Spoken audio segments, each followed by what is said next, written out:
Hey guys, welcome back to my channel. My name is Brittany. Today I want to make a really quick video. I'm on my way to work and I'm sitting in one of my Airbnbs, and I wanted to make this video for nurses out there. I've been seeing so many things lately on the news about nurses going on strike, nurses being burned out, doctors being burned out. I've even had conversations with different of my colleagues who have expressed the same concern of just being burnt out in the healthcare field. So I wanted to make a video about what to do when you realize that nursing is no longer for you. In the first year of me being a registered nurse, I realized that, oh my gosh, I don't know if nursing is for me. I know for sure I don't want to do inpatient.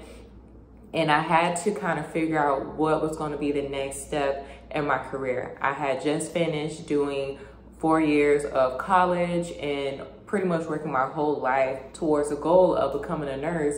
And sometimes when you come to the realization that maybe the goal that you had worked towards, you had always wanted to be a nurse when you were a child, you decide you want to be a nurse, you get into the field and you realize that it's nothing that you had imagined, nothing that a lot of people say that nursing is. You really don't know what it means to be a nurse until you're actually in the healthcare field. So I want to give you some tips of what I have done to kind of just prepare myself to one day be able to transition out of nursing. So once I realized that inpatient was definitely not going to be for me, bedside nursing was not my thing at all. How I'll describe bedside nursing is pretty much at the end of the day, anything that happens with that patient is going to end up being your fault pretty much, right? So let me give you some examples. Let's say the patient is on a diabetic diet and for whatever reason, the diet is not correct in the patient's chart and the nutritionist orders the tray for the patient or delivers the tray and it's the incorrect meal that's supposed to be for that patient. As a nurse, that's going to fall on you. It could have been something that the previous nurse put in incorrect. It could be that the doctor put in an incorrect order. It can be a mistake that was made by somebody else. But at the end of the day, if that's your patient, it's going to be your fault. So that was one thing I didn't like about inpatient. Things that didn't have nothing to do with me, even down to the orders for the patient. Let's say their medications. If the doctor puts in the incorrect dose or there's a medication on there that they're allergic to. Let's say that it's on like their allergy list. As a nurse, if you don't catch that and you give that medication to that patient and they have an allergic reaction, even if the physician has ordered that medication, as a nurse, since you're the last person that was with the patient and gave the medication, you're going to be the one at fault. And a lot of times you see this,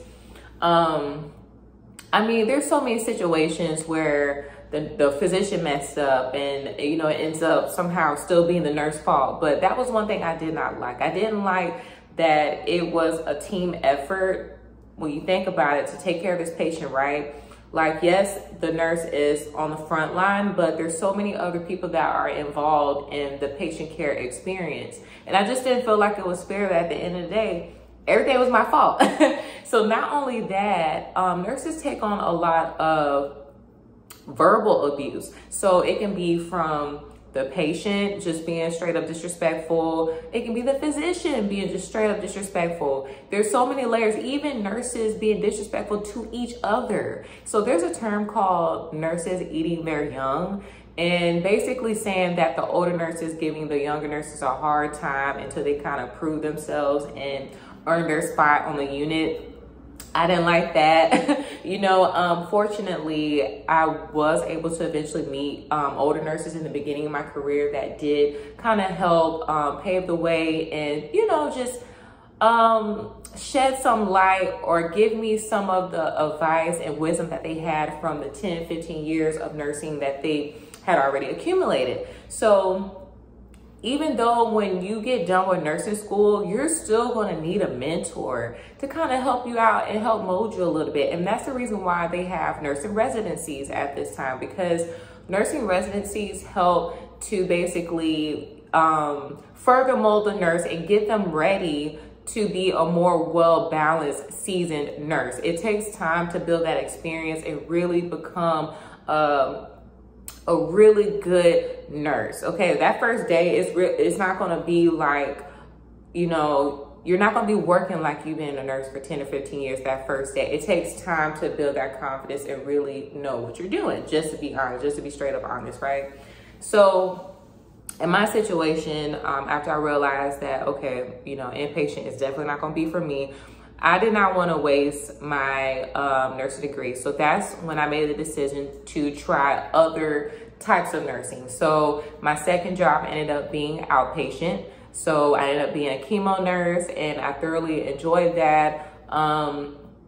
It gave me a little bit more autonomy. It was a smaller team that I worked with. The team work was great in the outpatient center that I worked in, the second one. So I had a very positive experience.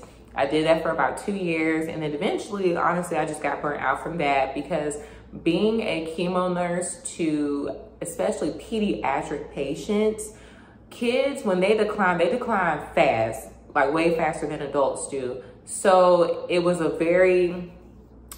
always high stress, but the moments when it was high stress, it was pretty intense, because most of the time these were situations where either I administered a chemotherapy to a patient and they will have a reaction, or let's say what they would call an anaphylactic reaction, where they would have difficulty with breathing and break out in hives and rashes and things like that.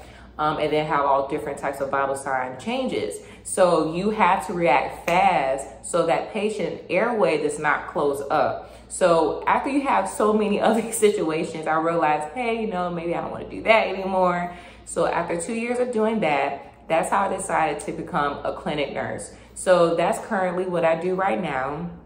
I'm what they call a nurse coordinator and also a clinic nurse. So I have days where, for example, when you go see your primary care physician and you come into the clinic, you'll have a nurse or a medical assistant triage you, take your vitals, and then the physician comes in after that and will do basically a routine checkup or well child checkup if it's for a kid. That's what I do now. So I have different specialties that I work in, and then I also do the coordinating part as far as following up with parents if they have questions about their child, or if they need to schedule an appointment, they have questions about vaccines, or they need paperwork filled out for school. I handle all of that, and I basically supervise and oversee 2 medical assistants that work with me. So for me, that has been a better pace for me. It's not as stressful. And I will say this, clinic nurses sometimes do take a pay cut in comparison to being a hospital nurse. But since I live in Texas, I still make way more, way more than I did in Florida. And when I was in Florida, I was working in a hospital. So I get paid more and it's less stress. So all the other nurses out there, my advice for you is look at first what you can tolerate within the nursing field, right? At least try 3 other different specialties.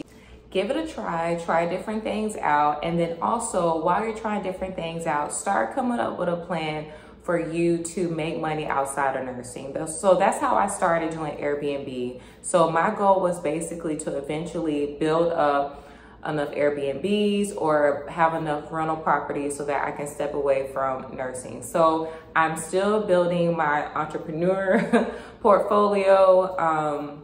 So we'll see how that goes. But meanwhile, at least I have a job that's a little bit less stressful and that I can tolerate. So I hope this video helps anyone out there as far as encouragement. If you're in the nursing field and you're just feeling totally burnt out, definitely start coming up with a plan for you to move towards being able to back away from nursing. That's the whole reason why I started this channel. This channel is to encourage everyone out there, that especially those who are in the nursing field, to give you hope that at the end of the day, utilize your nursing degree to get you where you want to be in life, okay? Thank you so much for watching this short video, and I hope to see you in the next one. Bye.